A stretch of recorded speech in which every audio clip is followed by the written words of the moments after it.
চোরের অভ্যাস চুরি করা, কিন্তু মানুষের মস্তিষ্ক চুরি করতে পারে চোর, এটা কল্পনার বাইরে, তাই না? কে অবাক হচ্ছেন মগজ চুরির কথা শুনে? পর এই ভুলোমনো মানুষটির মাথায় কোনো মস্তিষ্কই খুঁজে পাওয়া যায়নি। নিশ্চয়ই ভাবছেন ঠিকই আছে যে নিজের বাড়ির নাম্বার ভুলে যায়, নিজের বাড়ির নাম্বার জানতে ফোন দিতে হয় হেল্পলাইনে, ট্রেনে উঠে গন্তব্য ভুলে যায়, তার মাথায় মস্তিষ্ক থাকার কথা না। বিষয়টা তা না। পর তার মস্তিষ্ক নিয়ে শুরু হয়েছিল কামড়াকামড়ি, কেননা এই ভুলোমনো মানুষটি ছিলেন আপেক্ষিকতার তত্ত্ব এবং ভর শক্তি সমতুল্যতার সূত্র আবিষ্কারের জনক আইনস্টাইন, যার জন্য মেলে নোবেল পুরস্কার। কয়েক ঘন্টার মধ্যে চুরি করা হয়েছিল তার মস্তিষ্ক।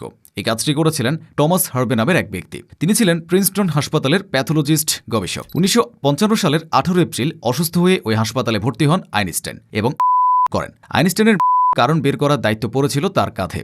এদিকে বিশ্ববিখ্যাত এই বিজ্ঞানীর মস্তিষ্কের উপর তার ছিল খুব লোভ। তার সন্দেহ ছিল নিশ্চয়ই 8 থেকে 10 জন মানুষের চেয়ে আলাদা আইনস্টাইনের মস্তিষ্ক, তাই হাতিয়ে নেন।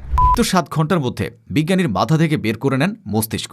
এর জন্য বেশ খেসারত দিতে হয় তাকে। ঘটনাটি ফাঁস হলে চাকরি চলে যায় হার্ভের। অন এলাকা ছাড়া স্ত্রীর সঙ্গেও হয় মনোমালিন্য, কেননা আইনস্টাইনের মস্তিষ্ক 240টি টুকরো করে বাড়ির বেসমেন্টে সংরক্ষণ করতে চেয়েছিলেন হার্ভে। এ কথা শুনে তার স্ত্রী রেগে মেগে ফেলে দিতে চান মস্তিষ্কের স্লাইডগুলো। উপায়ন্তর না দেখে বাড়ি ছাড়েন হার্ভে, যারগুলো নিয়ে চলে যান ক্যান্সাসে। সেখানে একটি বায়োলজি ল্যাবে মেডিকেল সুপারভাইজারের চাকরি নেন তিনি। সেই সঙ্গে গবেষণা শুরু করেন আইনস্টাইনের মস্তিষ্ক নিয়ে। এদিকে তার কাছে আইনস্টাইনের মস্তিষ্ক আছে শুনে বিশ্বের বিভিন্ন দেশ থেকে গবেষকরাও যোগাযোগ করতে থাকেন। আইনস্টাইনের মস্তিষ্ক চেয়ে পাঠান, তাদেরও নিরাশ করেননি হার্ভে। কিছু কিছু করে পাঠান সবাইকে। এরপর ক্যান্সাস থেকে সব গুটিয়ে মিশরে চলে যান হার্ভে। চিকিৎসা বিজ্ঞানে গবেষণা শুরু করেন। পাশাপাশি আইনস্টাইনের মস্তিষ্কের উপরও গবেষণা চলতে থাকে তার। আগ্রহীদের দেওয়ার পর মস্তিষ্কের বাকি অংশটুকু আর হাতছাড়া করেননি হার্ভে। সারা জীবন বয়ে বেরিয়েছেন, যেখানে গেছেন সঙ্গে নিয়ে গেছেন। তবে তার এই কাজকে স্বাভাবিকভাবে নেয়নি অনেকে।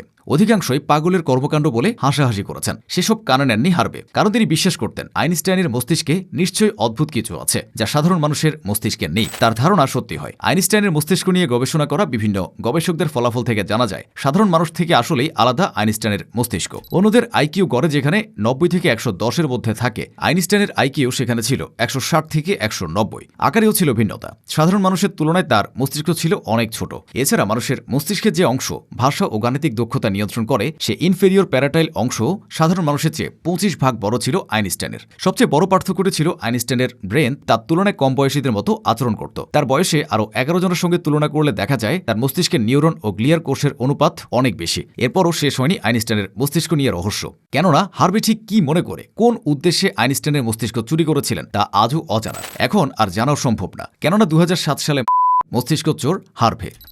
আগে মস্তিষ্কটিকে স্লাইড করে কয়েকটি বাক্সে রেখে দিয়েছিলেন হার্ভে, যার মধ্যে একটি এখনও আছে national museum of health and মেডিসিনে। বাকি 48 পিস স্লাইড রয়েছে দ্য ম্যাটার মিউজিয়ামে। আইনস্টাইনের 23 বছর পর বিষয়টি নিয়ে বিশ্বজুড়ে হুলস্থুল বাঁধে, কেননা দ্য নিউ জার্সি মান্থলির সাংবাদিক স্টিফেন লেভি দাবি করেন তিনি আইনস্টাইনের মস্তিষ্ক দেখেছেন। এরপরই মুখ খুলেন টমাস হার্ভে, খুলে বলেন সব। সেই সঙ্গে জানান শুধু মস্তিষ্ক নয়, আইনস্টাইনের চোখ দুটিও চুরি করেছিলেন তিনি। সেগুলো তুলে দিয়েছিলেন চিকিৎসক হেনরি আব্রামসের কাছে। হার্ভের দেওয়া তথ্যগুলো অবাক করে দেয় পৃথিবীবাসীকে। সেই সঙ্গে নিষ্পত্তি হয় রহস্যের। জানা যায় আইনস্টাইনের মস্তিষ্ক ও চোখ চুরির পেছনে যাদের হাত ছিল তাদের পরিচয়।